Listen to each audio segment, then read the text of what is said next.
है या गोमुख से निकलती है? हमारे हिसाब से भैया कहीं नहीं निकलती है। और आप भी अगर कंसेप्ट समझेंगे ना तो इस तरह का क्वेश्चन कभी पूछिएगा ही नहीं।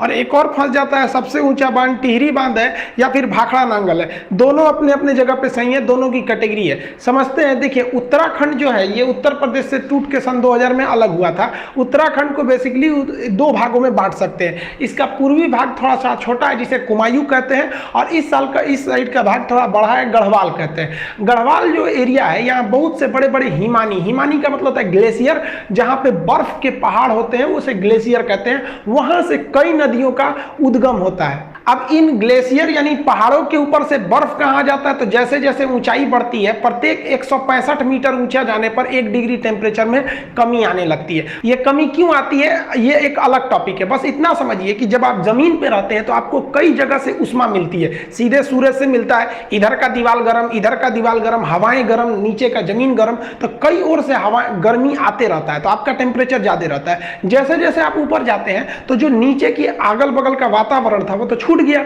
अब केवल आपको सूर्य की गर्मी मिलती है, इसलिए ऊपर जाने पर टेम्परेचर घट जाता है। टेम्परेचर घटने से जो हवा की नमी होती है, जैसे नमी हमेशा हवा में बरकरार रहती है, गर्मी में दिखता नहीं है, ठंडी में दिखता। हम जब सांस छोड़ते हैं ना तो ठंडी में वो नमी दिखने लगती है, गर्मी में नहीं दिखता है। वही नमी इन पहाड़ों से टकरा कर एक बर्फ का स्रोत बना देती है, और वही नीचे से पिघलकर नदियों का उद्गम स्रोत बन जाता है। तो नदियों का उद्गम स्रोत पहाड़ी का हिमानी यानी ग्लेशियर होता है। अब जरा ध्यान से समझिए, गंगा इस तरह से निकलती है। ये हम 2 इमेज बनाएंगे, इसमें पूरा जगह नहीं लिखे हैं ताकि कॉम्प्लिकेटेड होगा, आपको समझने में दिक्कत हो जाएगी। जबकि अगर आप दूसरा इमेज देखेंगे तो उसमें हम सारी नदियों का नाम वगैरह लिख दिए, इसको हम आपको स्क्रीनशॉट लेने का टाइम दे देंगे। अब यहां समझिए, सबसे पहला जो एक जगह है उसका नाम है बद्रीनाथ। उस बद्रीनाथ में एक जगह है संतोपत हिमानी।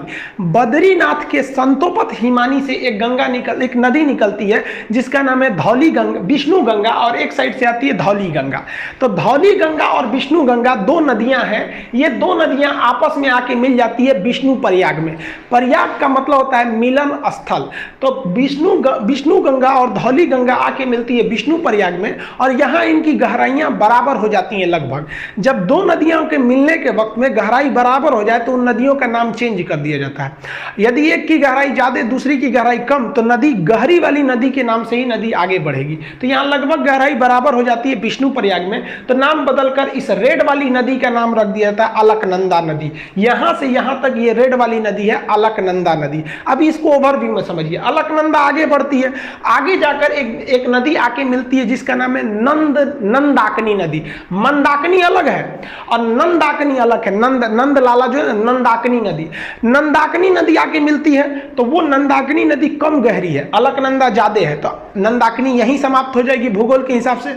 अब ये भी जगह तो मिलन स्थल हो गया। मिलन स्थल को प्रयाग कहते हैं, चूंकि नंदाकिनी नदी मिली है इसलिए इसे कहते हैं नंद प्रयाग। नंद प्रयाग के बाद नदी और आगे बढ़ती है, तो यहां आगे बढ़ती है तो एक और नदी आके मिलती है पिंडार नदी। पिंडार नदी जहां आके मिलती है उसे कहते हैं हम लोग कर्ण प्रयाग। तो कर्ण प्रयाग में पिंडार नदी आगे मिल गई। अलकनंदा जो है कहती है भाई तुम कम गहरा हो, तुम यहीं खत्म हो जाओ, आगे हम ही बढ़ेंगे। अलकनंदा आगे बढ़ती है तो एक और नदी आके मिल जाती है, वो नदी निकलती है केदारनाथ से। ये वाली निकली थी बद्रीनाथ से। उस नदी का नाम है मंदाकिनी नदी।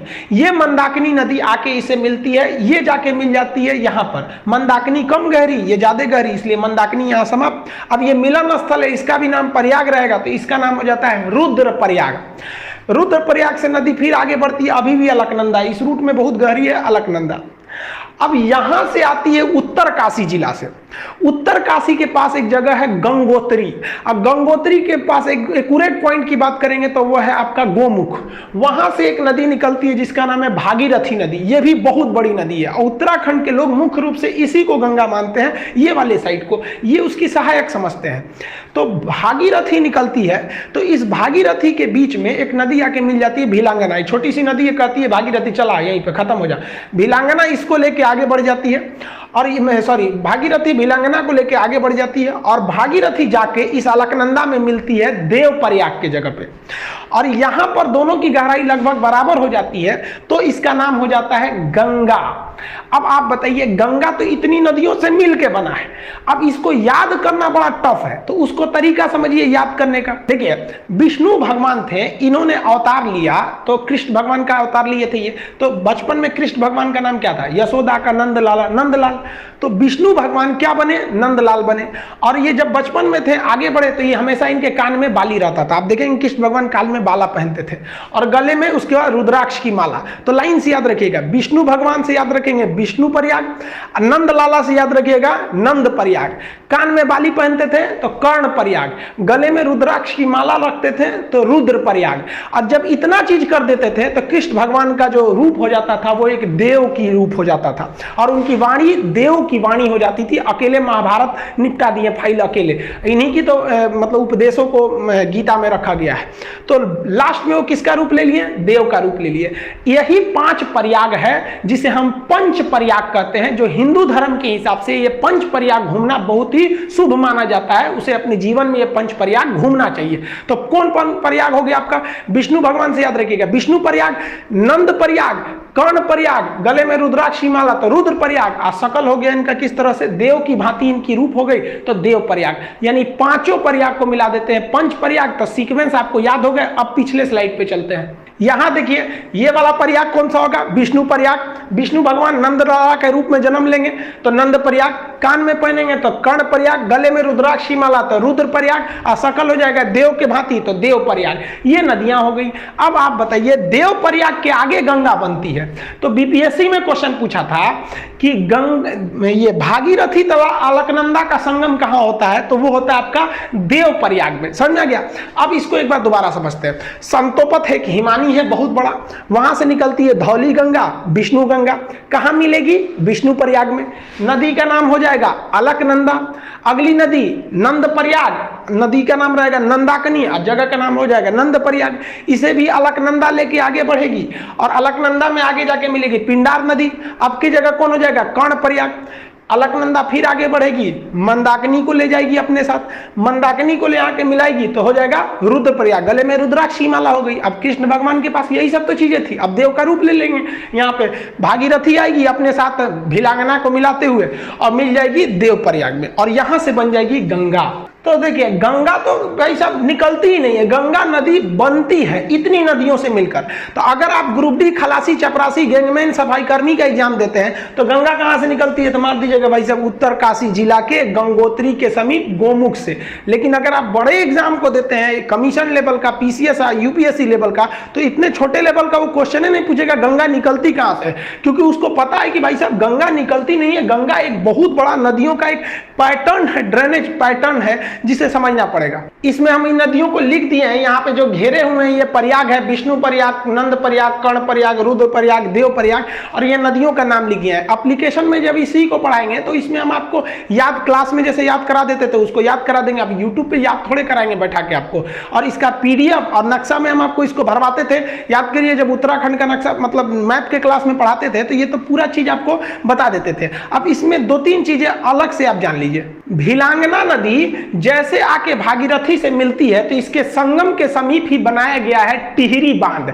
अब ये टिहरी बांध में पानी बहुत भयानक लग जाता है और इस टिहरी बांध पर खतरा होता है, इसलिए टिहरी बांध के पीछे एक सपोर्ट के लिए एक और बांध है जिसका नाम है कोटेश्वर बांध। तो टिहरी बांध किस पर है? भागीरथी नदी पर बनाया गया। इसके सपोर्ट के लिए कोटेश्वर बांध बनाया गया। जब भी बड़े बांध बनाए जाते हैं तो उसके सपोर्ट के लिए पीछे भी रहते हैं। जैसे भाखड़ा बांध बहुत बड़ा बांध है तो उसके पीछे एक और बांध है नांगल बांध। तो भाखड़ा अलग है, नांगल अलग है, ऐसे मिला के पढ़ देते हैं तो भाखड़ा नांगल एक लगने लगता है। अब दोनों बांध की कैटेगरी अलग है, दोनों में कौन ज्यादा ऊंचा है उसको समझिए। देखिए, उत्तराखंड का जो टिहरी बांध है ये तो भागीरथी पर स्थित है, और पंजाब का जो भाखड़ा नांगल बांध है वो किस पर है? सतलज नदी पर।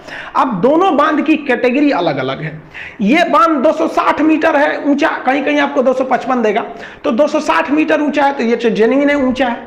ये वाला बांध जो है वो थोड़ा कम ऊंचा है, 225 मीटर ही ऊंचा है, लेकिन दोनों बांध की कैटेगरी अलग अलग है। जैसे कोई लड़का है 6 फीट का और कोई लड़की है 5 फीट की, आपसे पूछा जाए सबसे ऊंची लड़की कौन है, तो इसको थोड़ा कहिएगा कि 6 फीट का, भाई साहब तो कैटेगरी अलग होगा, लड़की में तो 5 फीट को रखना पड़ेगा। लेकिन कह दे कि इन दोनों में सबसे ऊंचा इंसान कौन है, तो भाई लड़की भी इंसान लड़का भी इंसान, तब आप कहिएगा कि नहीं 6 फुट वाला ही है।